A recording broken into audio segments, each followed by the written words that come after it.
안녕하세요. 반갑습니다. 자존감은 수리가 됩니다의 저자 소작가입니다. 예, 오늘은요, 제가 여러분들에게 복식 호흡을 어떻게 하는지에 대해서 알려드리려고 합니다. 저는 복식 호흡을 이용해서 마음의 안정을 얻고 편안해지는데 도움을 많이 받았었기 때문에요. 오래전부터 복식 호흡을 많이 활용을 하고 있는데요. 몸이 많이 안 좋은 상태가 되었을 때 가만히 생각해 보면 틀림없이 제가 숨을 얕게 쉬고 있다는 것을 깨닫곤 했는데요. 그러면 다시 복식 호흡을 하면서 깊은 호흡을 해서 다시 하면서 몸과 마음을 편안하게 하려고 노력을 했는데요. 다른 분들께도 이 복식 호흡이 너무 좋기 때문에 어떻게 하는지 알려드리기도 했는데요. 생각 외로 잘 안 되었습니다. 그래서 어떻게 하면 쉽게 복식 호흡을 할 수 있도록 설명을 잘 해드릴 수 있을까를 생각을 많이 했는데요.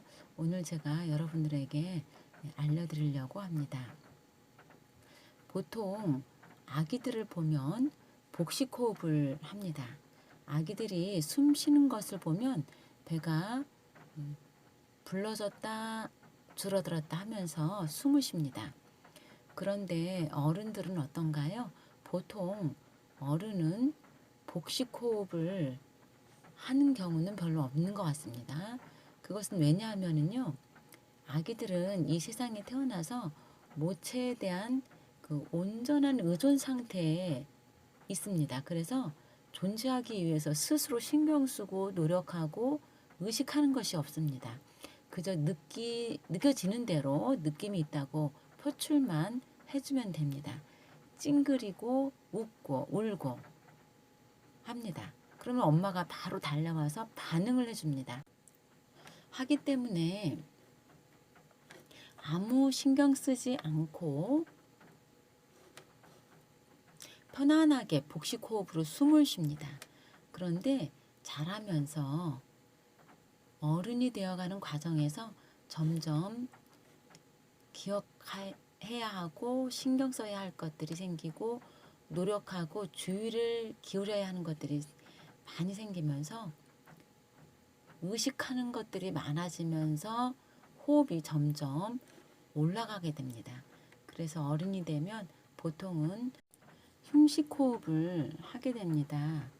그런데 우울증이 있거나 너무 예민하고 신경증적인 증상이 있는 사람은요, 호흡이 더 위로 올라가게 됩니다. 호흡이 목 밑까지 올라오게 되면 숨을 쉬어도 뇌와 혈액에 산소가 부족하게 되고요. 그러면 기운이 없고 어지럽고 목에 무엇이 걸린 것 같은 증상이 느껴지기도 합니다. 그래서 이렇게 위로 올라온 호흡을 복식 호흡 훈련을 통해서 아래로 내려보내도록 하는 겁니다. 자, 시작해 보겠습니다. 첫 번째 방법을 알려드리겠습니다. 첫 번째 방법은요, 상상이 좀 필요한데요.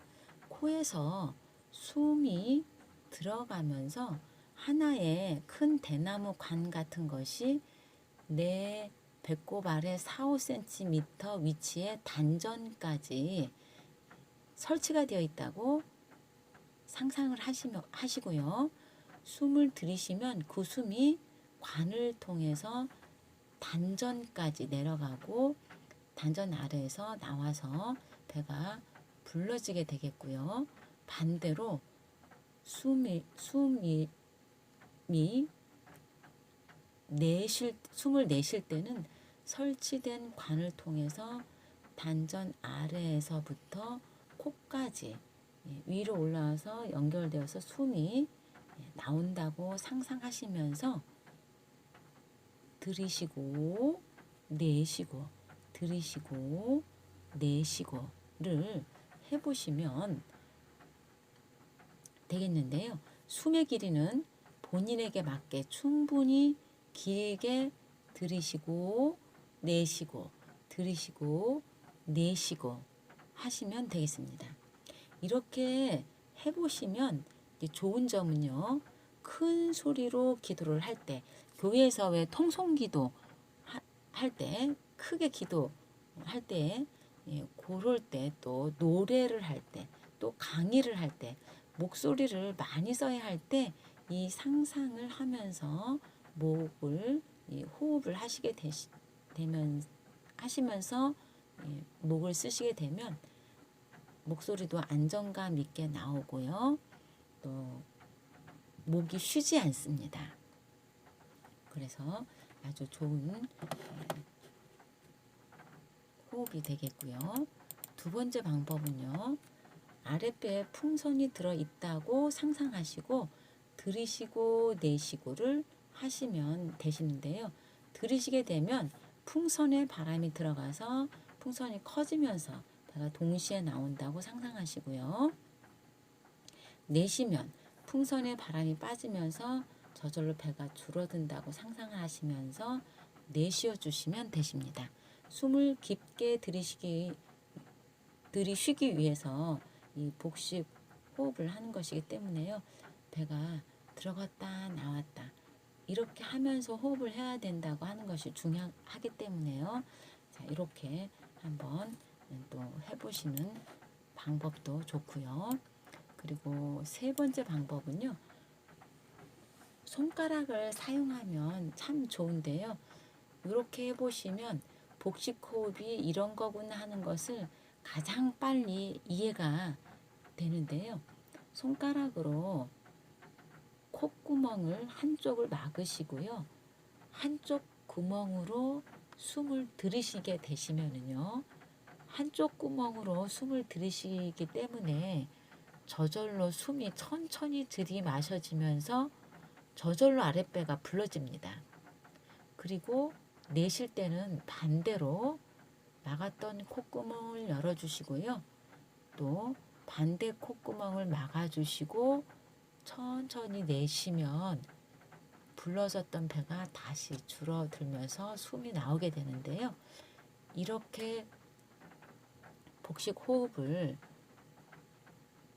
배우시게 되시면 복식 호흡을 숨을 들이마실 때 배가 나와야 되는데 그렇게 안 돼서 잘 못 배우시는 분들이 많은데요. 이렇게 하시면 금방 아실 수가 있습니다.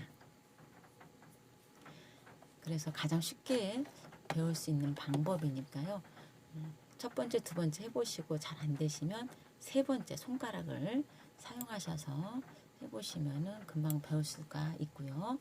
네 번째 방법을 알려드리겠습니다. 네 번째 방법은요. 숨을 나눠 쉬어주는 방법입니다. 들이쉬는 숨을 흡이라고 표현을 해볼게요. 흡, 흡, 흡 이렇게 세 번에 나누어서 숨을 들이쉬는 겁니다. 그리고요. 내쉬는 숨을 푸이라고 표현을 하면은요. 마찬가지로 세 번에 나누어서 푸, 푸, 푸 이렇게 세 번에 끊어서 숨을 쉬어주는 방법입니다. 이렇게 해보셔도 저절로 배가 불러졌다 내려갔다 할 겁니다. 그러면 이렇게 하는 게 복식 호흡이구나 하고 금방 아실 수가 있으시고요. 그런데 이제 이 방법은 좋은 것이요. 불면증에 특히 효과가 좋습니다. 특히 푹 이렇게 내쉴 때 내 온몸에 있는 공기를 하나도 남김없이 다 뺀다라고 의식하시면서 백가죽이 등 뒤에 붙을 정도로 다 숨을 내쉬어 주시면 좋으신데요. 그래서 이 호흡은 좀 힘이 들기는 하는데요. 공기를 다 빼내고 다시 천천히 후 들이마셔 주시면 되시는데요. 특히 이 복식 호흡을 하실 때 들이쉬는 숨에서 따뜻한 사랑, 긍정적인 행복한 마음, 모든 것이 잘 될 것이라는 마음, 밝은 마음들이 내 안으로 들어온다고 상상을 하시고요. 내쉴 때는 내 안에 어둡고 부정적이고 불안하게 하는 마음들을 바깥으로 내보낸다고 생각하시면서 호흡을 하시면 굉장히 좋습니다. 말씀드린 것처럼 특히 불면증에 효과가 좋은데요. 이렇게 몇 번만 하셔도 금방 잠이 오는 것을 느끼실 수가 있을 겁니다.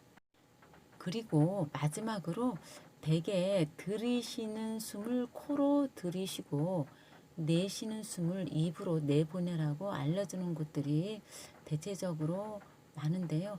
저의 경우는 입으로 내쉬기 위해서 입을 벌리는 것 자체가, 입을 여는 것 자체가 호흡이 좀 자연스럽게 연결이 되질 않아서 도리어 방해가 되는 것 같아서 그냥 편하게 하고 있거든요.